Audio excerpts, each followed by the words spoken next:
You are listening to the Tricorder Transmissions and 5-Year Mission, Episode 9. And now, here are Craig and Jeff.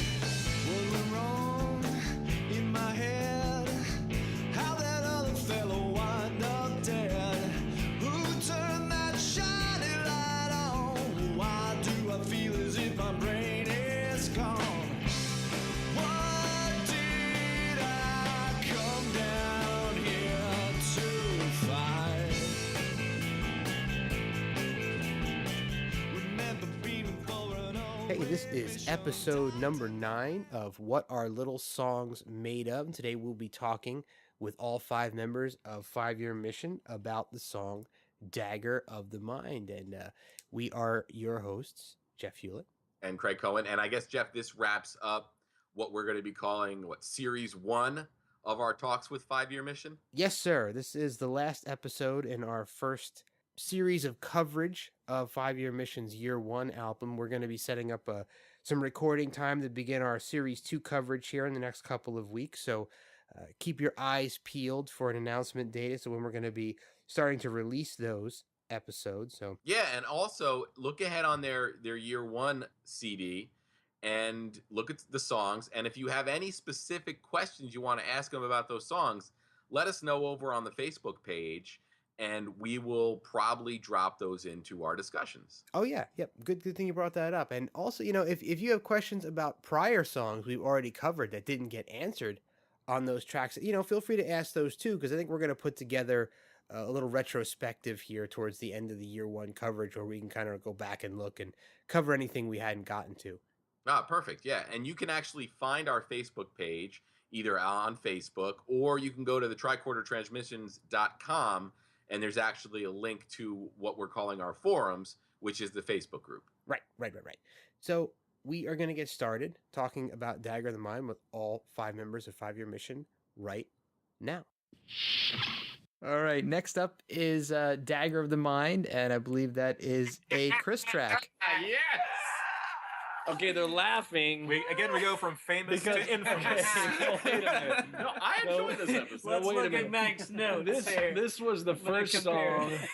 This is my first song. What are you? It's gonna go on. We're laughing at Mike's notes. That's awesome.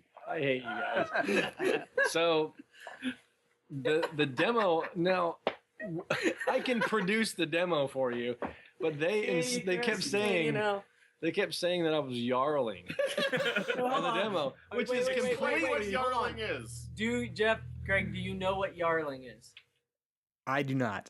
Have you heard rock music for the last 10 years? Yes, I have. Oh, okay. That's yarling. Actually, more early 90s.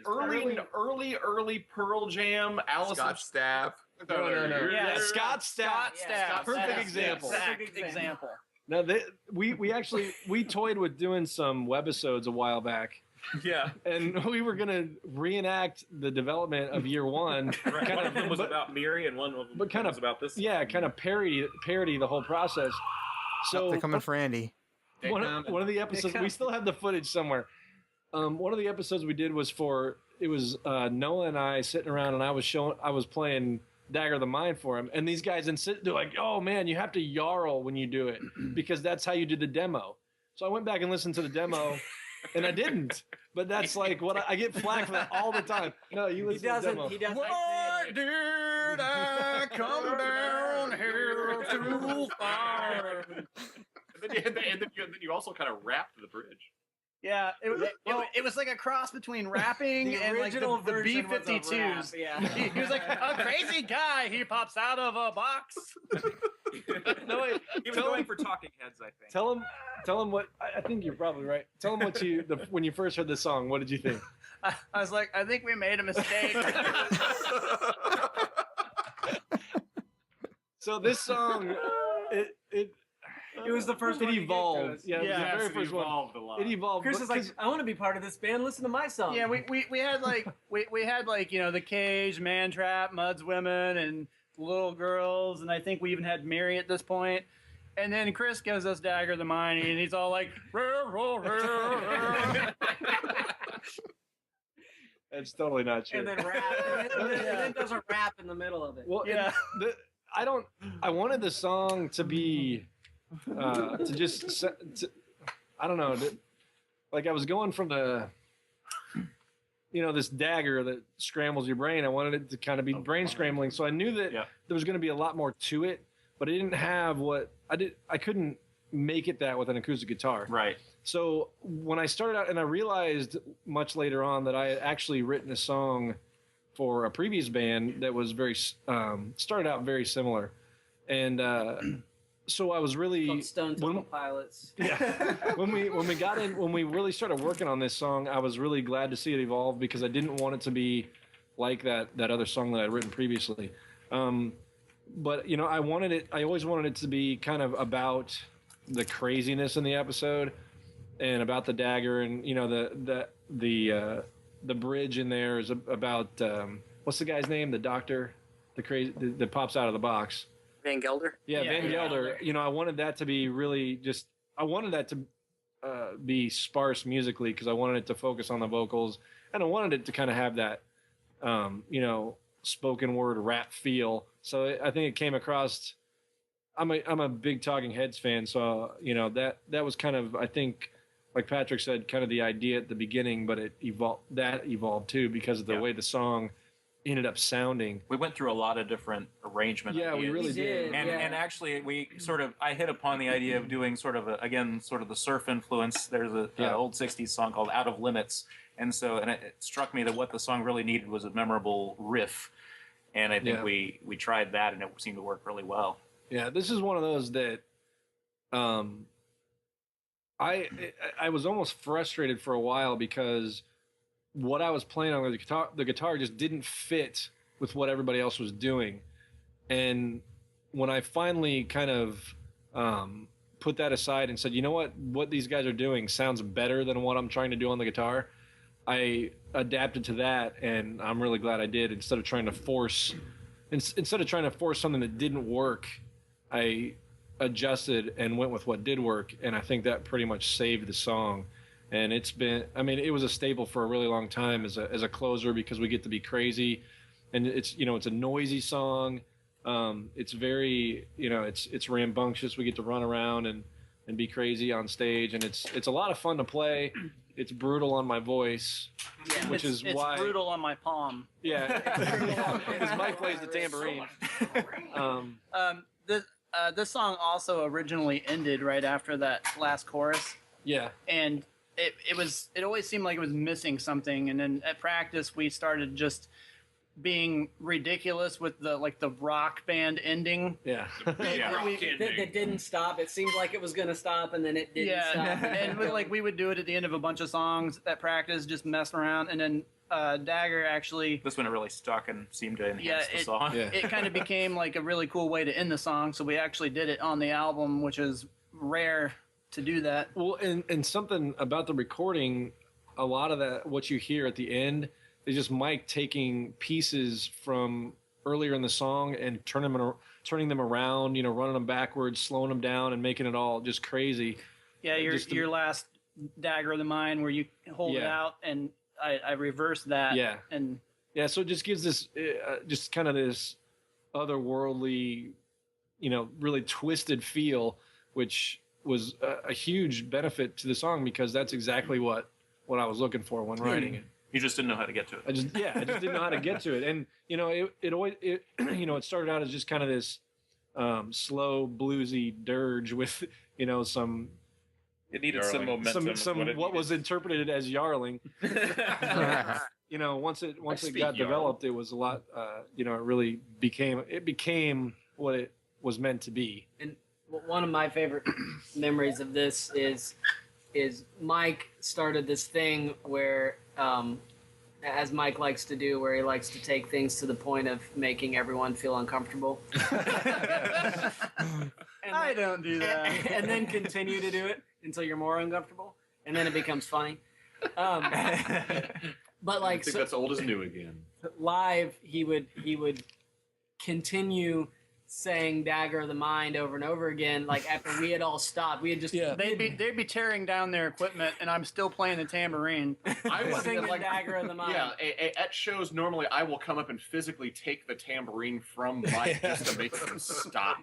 And one time he got off stage and was like down in the audience with the Forming people, a damn conga line or forming something. a conga line, doing it. They all started singing Right, along, which it was It great. was really It was cool. fantastic. That's kind of what I wanted to happen every time, but it really only happened the one time.